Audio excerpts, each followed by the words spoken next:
Hey guys, good morning.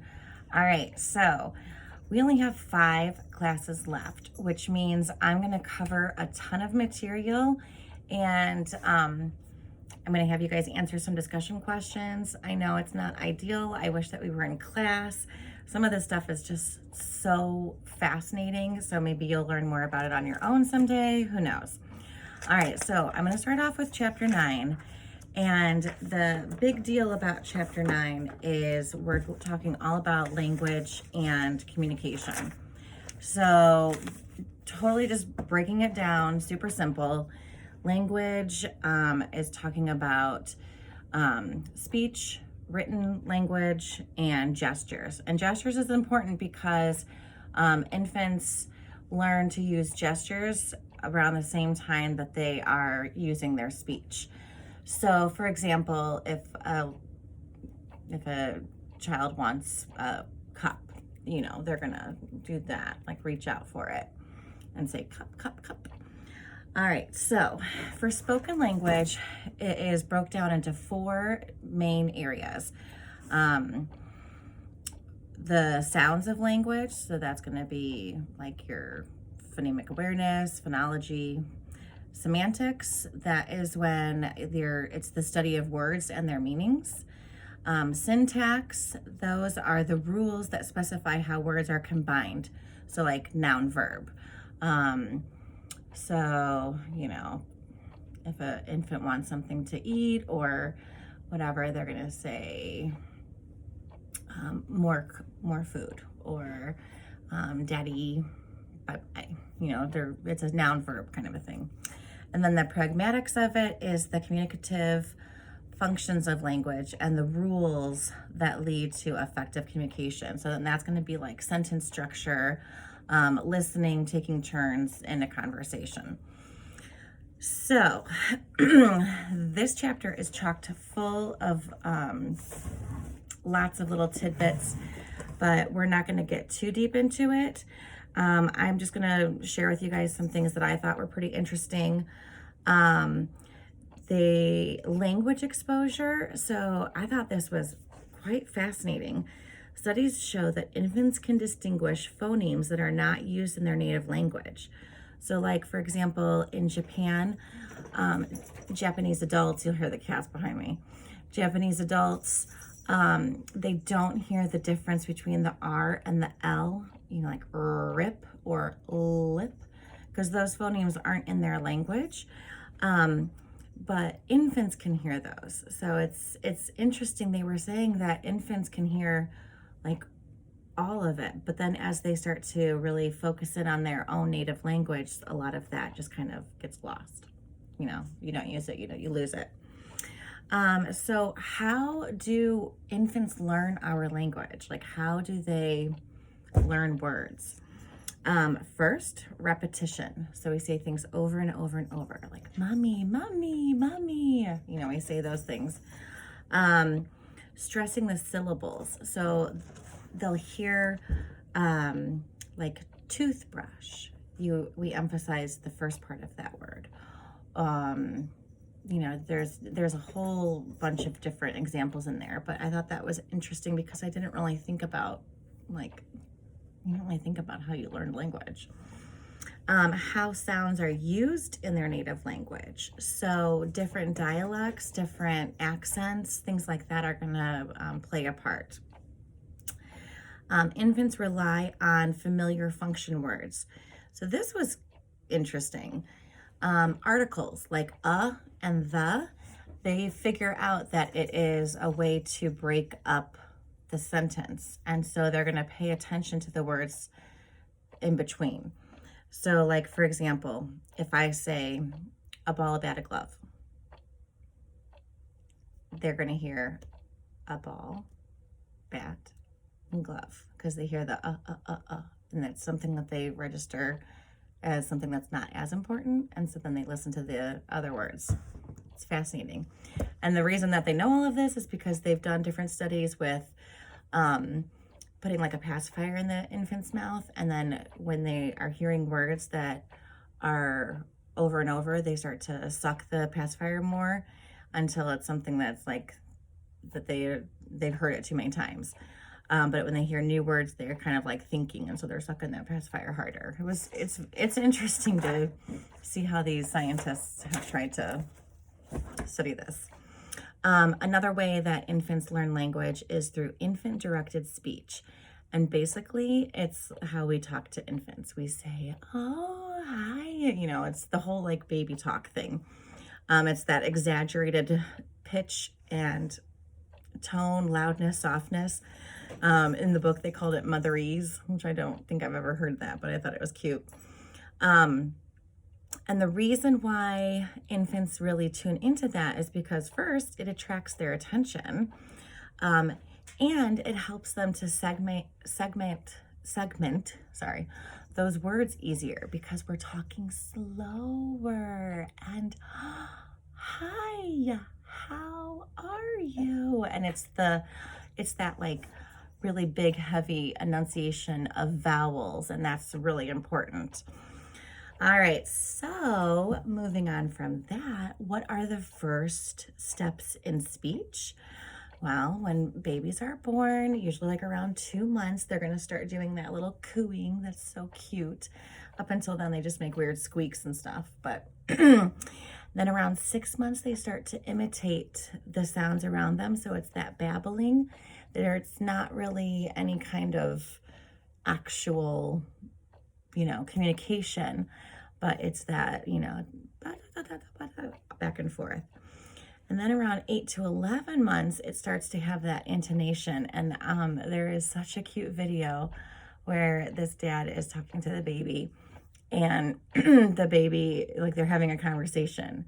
And that is huge because it helps the infant take turns in a conversation. So they're practicing what it's like to communicate.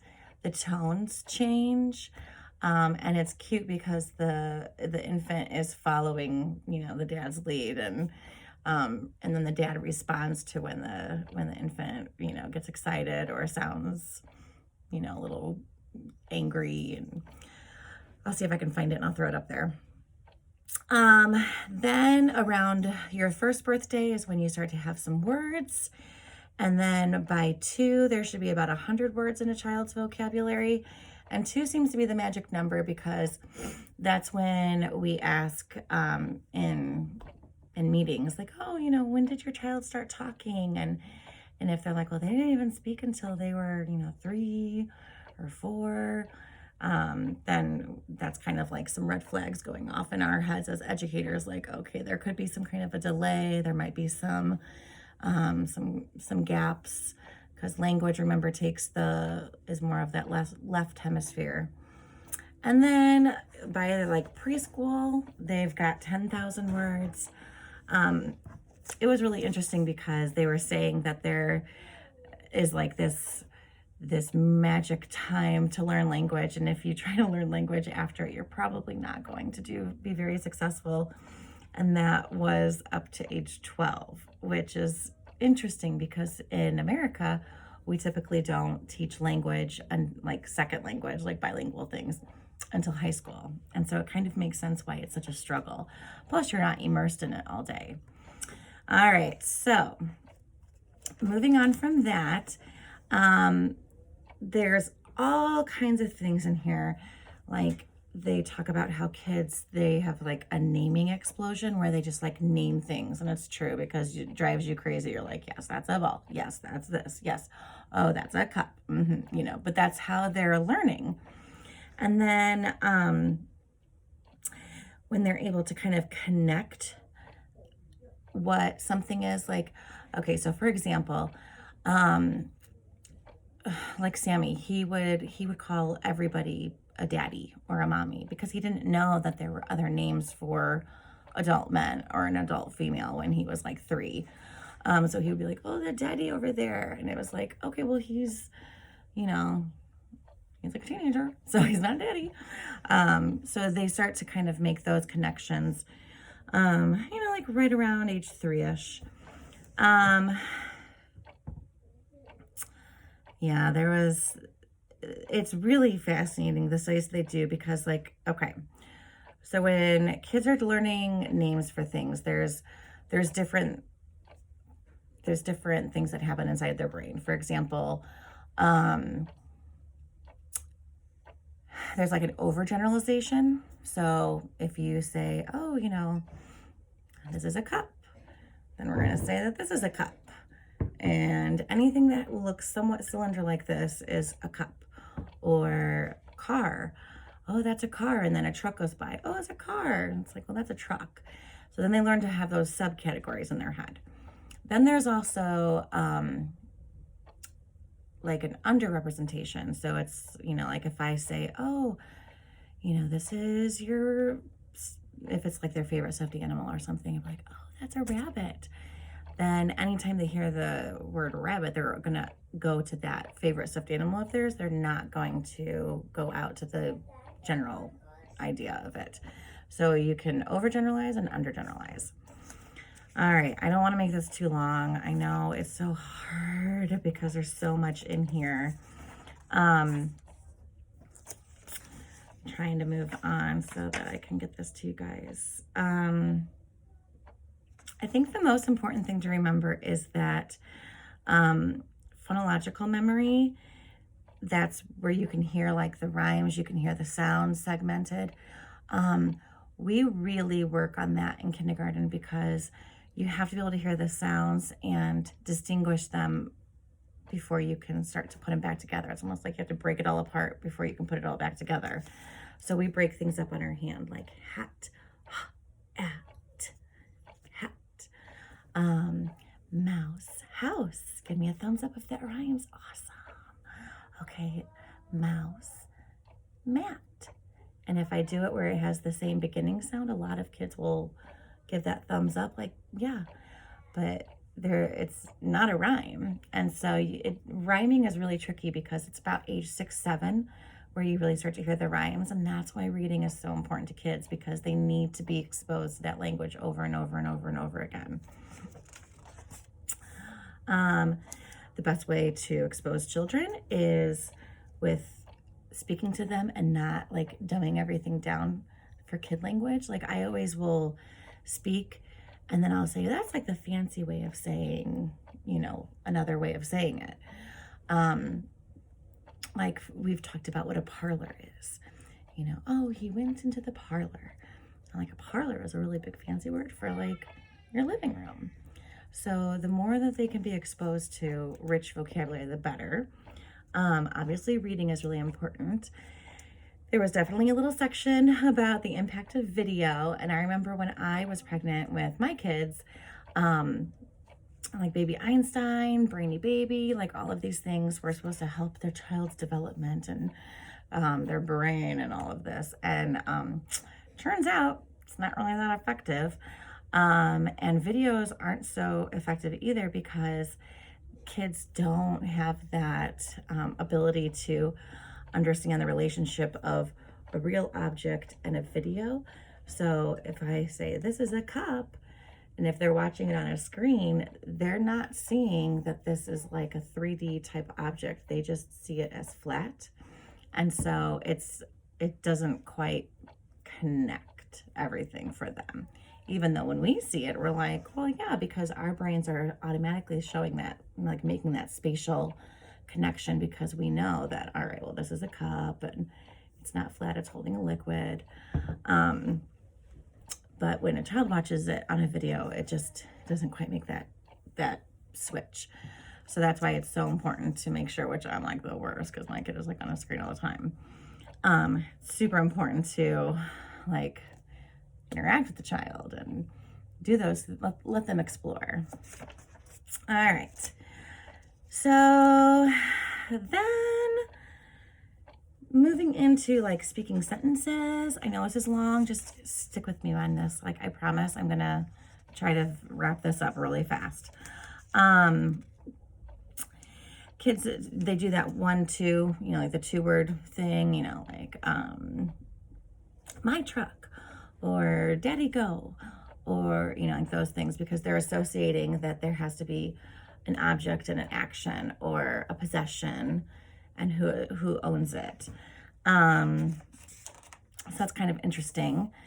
Um, there's lots of different theories as to how children learn language. But what we do know is that there are specific regions in our brain that we use for language processing. And so, our left hemisphere, left logical language, that part is playing a critical role. And then I don't know, there's lots of different approaches here. The behaviorist approach says that all aspects of language are learned through imitation and reinforcement. Like there's nothing pre-wired in our brains for that. Then the linguistic answer says, oh, everybody's got a little bit of pre-wiring. It just needs to get connected. There's the cognitive answer, and that is that we learn grammar through like cognitive skills and patterns, and you just have to be exposed to it all the time. And then the social interaction, it just kind of takes a little bit from all of those, like the behaviorist, the cognitive, and the linguistic, and as a social aspect, like you have to have a person like interacting with you. So just trying to skim through and give you guys the important stuff. It talks about listening, and this is where I thought it really pertained to teachers and humans, because listening is a super important skill that we have not mastered. Like we don't teach people how to listen. We just say, listen. And so the way that you need to listen is that you have to have a period of where you're taking turns. You need to be able to hear what the speaker is saying and relate to it in your own head, and then understand what they're talking about, then to be able to give them back some information or answer a question or add to the conversation somehow. So I think that's interesting, because a lot of times we are just listening to somebody and we're waiting for our turn to share what we want to share, and not necessarily taking in what the person is saying and really absorbing it and thinking about it and processing and trying to see it from their perspective. So I thought that was a interesting thing. And then children, they start to understand things through metaphors and sarcasm, and that really doesn't come into play until more like third grade. So like 9, 10 is when sarcasm kind of starts to make sense, and like metaphors like, oh, you're a lucky duck. I'm not really saying that you're a real duck. I'm just saying that, you're a lucky person. All right, guys. So I've kept this under 20 minutes. I know that's a really long time, but just bear with me. The questions that I'm going to post, I went over the information for you, but it's obviously in your book. So I'm going to post like 3 or 4 questions. Please answer them, because I need to count you guys as like in the class. And it's pretty important that you guys are getting your work done and turning it in, because we only have, like I said, 5 classes left. So after today, we have 4 classes. It's crazy. All right, stay safe.